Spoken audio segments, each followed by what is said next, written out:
الحمد لله رب العالمين والصلاة والسلام على سيد المرسلين وعلى آلہ وصحبہ اجمعین اما بعد۔ ناظرین کرام، آج کی اس ویڈیو میں قسم کے کفارے کے سلسلے میں جو بعض غلط فہمیاں پائی جاتی ہیں اس کو بیان کیا جائے گا۔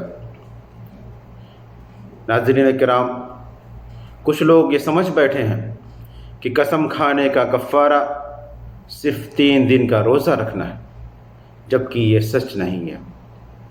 اللہ تعالیٰ فرماتا ہے لا یؤاخذکم اللہ باللغو فی ایمانکم ولکن یؤاخذکم بما عقدتم الایمان فکفارتہ اطعام 10 مساکین من اوسط ما تطعمون اہلیکم او کسوتہم او تحریر رقبہ فمن لم یجد فصیام 3 ایام ذلك كفارة أيمانكم إذا حلفتم واحفظوا أيمانكم كذلك يبين الله لكم آياته لعلكم تشكرون۔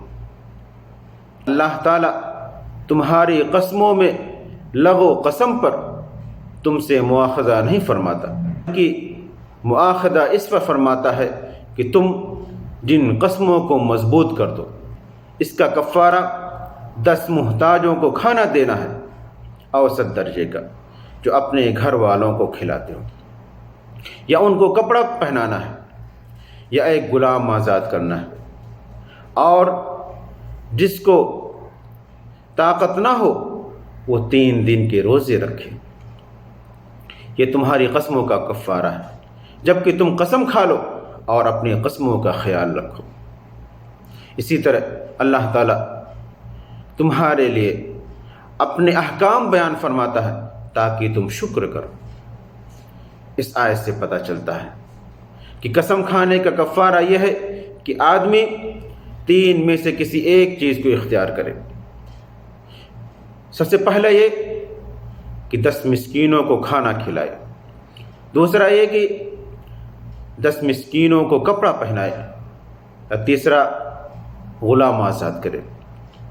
لیکن اگر وہ ان 3 چیزوں میں سے کسی ایک کو بھی کرنے کے قابل نہیں ہے تو پھر اس کے لیے آخری آپشن یہ ہے کہ وہ 3 دن کا روزہ رکھے۔ ایسے ہی اس آیت سے یہ بھی پتہ چلتا ہے کہ جو شخص 10 مسکینوں کو کھانا کھلا سکتا ہے، انہیں کپڑا پہنا سکتا ہے، یا غلام آزاد کرنے کی طاقت رکھتا ہے، لیکن اس کے باوجود وہ کفارے کے طور پر 3 دن کے روزے رکھتا ہے، تو یہ چیز صحیح نہیں ہے۔ اللہ تعالیٰ سے دعا ہے کہ اللہ تعالیٰ ہمیں صحیح علم عطا فرمائے اور اس پر عمل کرنے کی توفیق عطا فرمائے، آمین۔